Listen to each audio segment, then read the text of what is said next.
Pasintabi po sa balitang ito, biniktima umano ng panghahalay ang isang 13 anyos na dalagita ng sarili niyang tiyo sa Bulacan.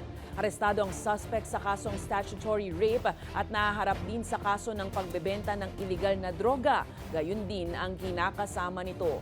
Ang balitang A to Z, exclusive ni Kim Salinas. Mabigyan ng hustisya yung pangyayari sa anak ko. Nagsisisi ang nanay na ito kung bakit niya ipinagkatiwala ang kanyang unika iha sa tiya nito sa Bulacan. Lumuwas ang dalagita mula sa Mindanao para sa kanyang pag-aaral at nakituloy sa kanyang tiya na may kinakasama. Doon pa inamin ng anak ko. Kasi nung kinuha ko siya, takot na takot. Kasi parang pinagtulungan na mag-asawa.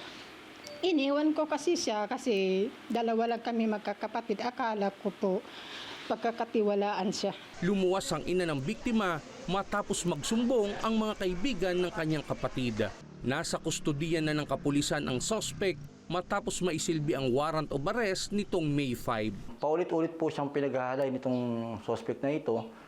Lalo daw po pagka po ito ay pupunta sa bukid. Ang result po ng medical legal ng bata, sir, ay positive po na ginagalaw po siya ng kanyang tiyuhin. Haharapin ng suspect ang kasong statutory rape, sasampahan din ng kaso ang suspect at ang kinakasama nito kaugnay sa illegal na droga. Na background po namin na itong mga tao na to ay nagbebenta ng illegal na droga doon sa lugar nila. Sila po ay isang caretaker na isang bukid sa lugar na yon. Doon po sila mismo nagtitinda ng illegal na droga. Hinarap naman ng news team ang dalawang suspect. Hindi ko naman po ginawa kasi sir eh.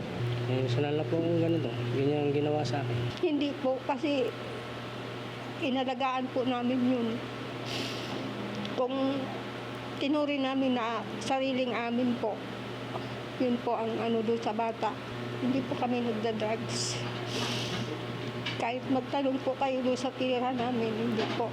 Ngunit payo ng pulisya sa pamilya ng biktima, Ipursu po nila yung reklamo kasi hindi po natin hahayaan na yung batas ay hindi umiral sa kriminal na ito. mananatili sa kustodiya ng pulisya ang mga suspect at walang piyansang ipinataw ang husgado sa mga kaso nito. Para sa Balitang A to Z, Kim Salinas.